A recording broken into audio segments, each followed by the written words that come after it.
এটা শুধু বেশি মাছ ধরার বিষয় নয়, এটা একটা ইন্ডাস্ট্রি গড়ে তোলার বিষয়। এটা শুধু আমরা খাবো তা না, পৃথিবীর অন্যান্য মানুষের দেশ আমাদের এই মাছ খাবে। আমাদের সেই সম্পদ আছে, শুধু হাত বাড়িয়ে নেওয়া।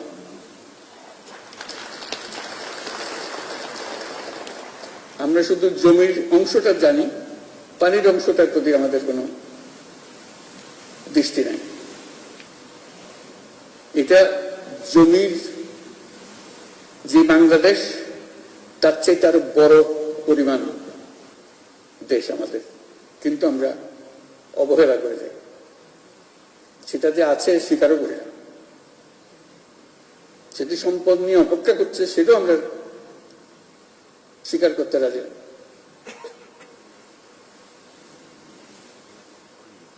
আমাদের বঙ্গোপসাগরে সুষ্ঠু জরিপ পরিচালনা করে গভীর সমুদ্রে মাছ ধরার অঞ্চল চিহ্নিত করতে হবে। এটা শুধু বেশি মাছ ধরার বিষয় নয়, এটা একটা ইন্ডাস্ট্রি গড়ে তোলার বিষয়। এটা শুধু আমরা খাবো তা না, পৃথিবীর অন্যান্য মানুষের দেশ আমাদের এই মাছ খাবে। আমাদের সেই সম্পদ আছে, শুধু হাত বাড়িয়ে নেওয়া। সে হাত বাড়িয়ে নেওয়াটা আমাদের হয়ে ওঠেনি এই পর্যন্ত।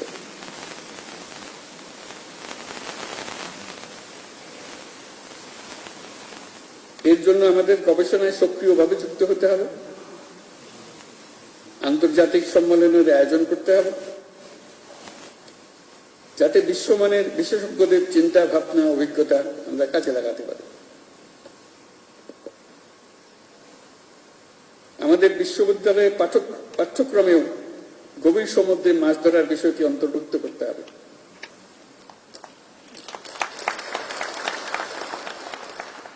তাহলে আমরা আমাদের ভবিষ্যৎ পূর্ণাঙ্গভাবে রচনা করতে পারব এবং গৌরবের সঙ্গে রচনা করতে পারব। সমুদ্র, উপকূলীয় অঞ্চলের সম্পদ ও পরিবেশের টেকসই ব্যবহার নিশ্চিত করতে আমরা আমাদের বন্ধু দেশগুলোর সঙ্গে আলোচনা শুরু করেছি। তারাও খুব অবাক হয়েছে আমরা যখন এই প্রসঙ্গ তুলি। এই প্রসঙ্গটা আমাদের সঙ্গে আর কেউ কোনোদিন তোলে নাই। আমরা বললাম যে আমরা লজ্জিত,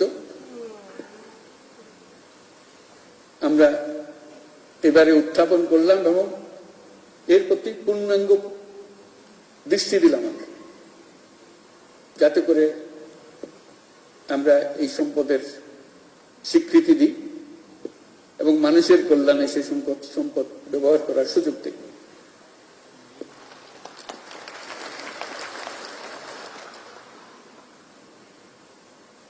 সমুদ্র, উপকূলীয় অঞ্চলের সম্পদ ও পরিবেশের টেকসই ব্যবহার নিশ্চিত করতে আমরা আমাদের বন্ধু দেশগুলোর সঙ্গে আলোচনা করছি এবং তারা সাড়া দিচ্ছেন। অবৈধ জাল এবং অন্যান্য সরঞ্জাম ব্যবহার করে নির্বিচারে মৎস্য আহরণ অত্যন্ত উদ্বেগের।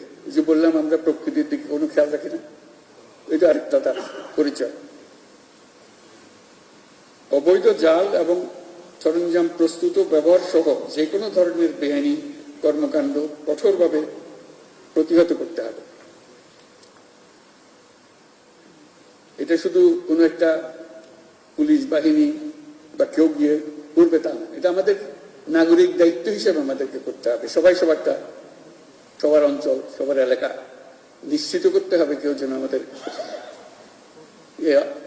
দান যেটা আমরা পেয়েছি প্রকৃতি থেকে সেটাকে আমাদেরকে সেটা থেকে বঞ্চিত না করে আগামী প্রজন্ম যেন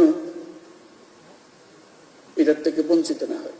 এখন যেভাবে অগ্রসর হচ্ছি আমাদের মনে হয় আগামী প্রজন্মর ভাগ্য সংকীর্ণ হয়ে যাচ্ছে, অথচ আমাদের দায়িত্ব ছিল সেটাকে আরো প্রসারিত করা। কাজে আমাদের গিয়ার বদলাতে হবে, সংকোচনের গিয়ার থেকে আমাদের সম্প্রসারণের গিয়ারে চলে যেতে হবে। এবং আমরা পারি, না পারার কিছু নেই না, কারো চাইতে কারো বুদ্ধি কম না। শুধু বিষয়টা নজরে আনতেছি না আমরা। কি কারণে আমরা সমুদ্রের কথা ভুলেই গেছি।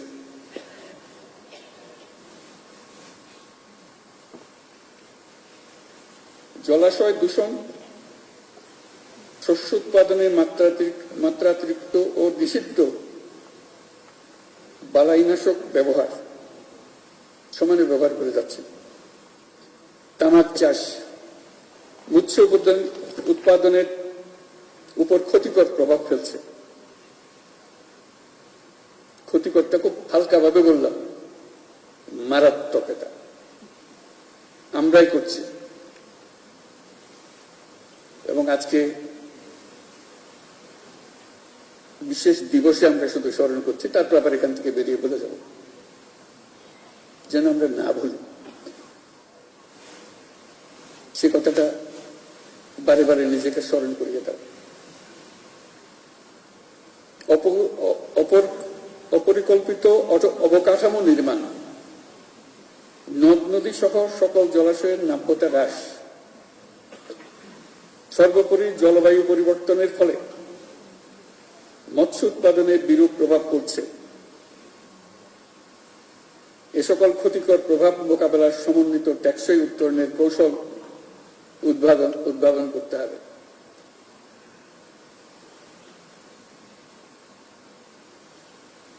আমরা যেন যখন পরিবেশ মন্ত্রণালয়ের কোন একটা নির্দেশ পাই, সে যে নির্দেশই হোক, তারা মস্করা করতেছে আমাদের, মানে মনে মনে বলেই ফেলি, আর ইউ সিরিয়াস? অদ্ভুত একটা কথা আপনারা বলতেছেন। তাদের কথা আমাদের কানে বড় অদ্ভুত দেখায়। আমরা অন্য কথা, অন্য চিন্তাতে এত হয়ে গেছি, সঠিক কথাটা বলাটা আমাদের কাছে এটা অবান্তর কথাবার্তার মতো মনে হয়। তারা এসে আমাদের সব শান্তি নষ্ট করে খামোকা। এই কথাটা যদি আমরা উল্টাতে পারি, ওইটা না হলে বাংলাদেশের মতো দেশ সুস্বাস্থ্য নিয়ে, শান্তি নিয়ে বেঁচে থাকা কঠিন হয়ে যাচ্ছে। যথাযথ ব্যবস্থাপনার অভাবে শত শত প্রজাতির ঐতিহ্যবাহী দেশীয় মাছ ক্রমান্বয়ে হারিয়ে যাচ্ছে। এই জন্য ময়মনসিংহে অবস্থিত বাংলাদেশ মৎস্য গবেষণা ইনস্টিটিউটে লাইভ জিন ব্যাংক স্থাপন করা হয়েছে। গবেষণার মাধ্যমে বিলুপ্ত প্রায় আমাদের আরো বহু গবেষণা প্রতিষ্ঠান করতে হবে। আমাদের তরুণদের এটার সঙ্গে সংযুক্ত করতে হবে, যাতে তারা দেশের মানুষকে বুঝিয়ে দিতে পারে এই সম্পদের মাহাত্ম্য। তারা যেন বুঝিয়ে দিতে পারে সবাইকে কিভাবে এটাকে রক্ষা করতে হবে এবং এগিয়ে নিয়ে যেতে হবে।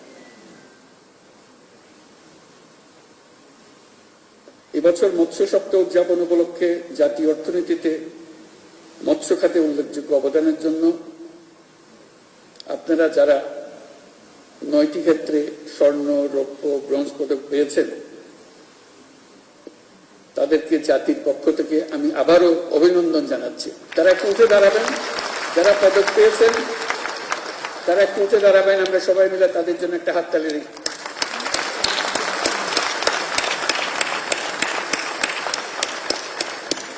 ধন্যবাদ। তাদের কথা মনে রেখে যেন আমরা আগামীতে আমাদের করণীয় সম্বন্ধে নিজের সিদ্ধান্ত নিতে পারি। অভ্যন্তরীণ চাহিদা পূরণের পাশাপাশি মাছের রপ্তানি বৃদ্ধির জন্য বাজার সম্প্রসারণ, পণ্য বহুমুখীকরণ, ভ্যালু এডিশনের জন্য গবেষণা সহ অন্যান্য কার্যক্রম চালিয়ে যেতে হবে। এই সকল কার্যক্রম বাস্তবায়নে সংশ্লিষ্ট সকল সরকারি দপ্তর, বেসরকারি সংগঠন, রপ্তানি ও আমদানিকারক প্রতিষ্ঠান, উন্নয়ন সহযোগী সংস্থাসমূহকে সম্মিলিতভাবে কাজ করার জন্য আহ্বান জানাচ্ছি। দেশের সবার প্রতি আহ্বান জানাই আমরা যেন প্রকৃতির এই অবদানকে সম্মান জানাতে শিখি এবং বাংলাদেশকে প্রকৃতির প্রতি সদয় হতে শিখি এবং সকলে ঐক্যবদ্ধভাবে সেটা করি, প্রকৃতির প্রতি সদয় হওয়া। কারণ প্রকৃতি আমাদেরকে এই সুযোগটা দিয়েছে, নাহলে এই বাংলাদেশে 18 কোটি মানুষ খেয়ে পরে শুধু বেঁচে থাকা না, এগিয়ে যাবার কোনো কথাই ছিল না। প্রকৃতি আমাদের সেই ব্যবস্থাটা করে দিয়েছে এবং আর সুযোগ সৃষ্টি করে দিয়েছে। এবং আমরা ওই যে বললাম, প্রতিনিয়ত নির্দয়ে তাকে আঘাত করে যাচ্ছে।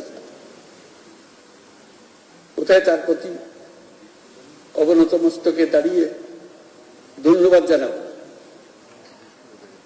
সেটা না করে আমরা লাঠি দিয়ে যাচ্ছি।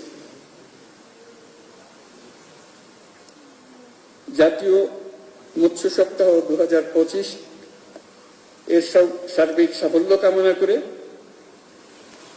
আমি এর শুভ উদ্বোধন ঘোষণা করছি। সবাইকে ধন্যবাদ।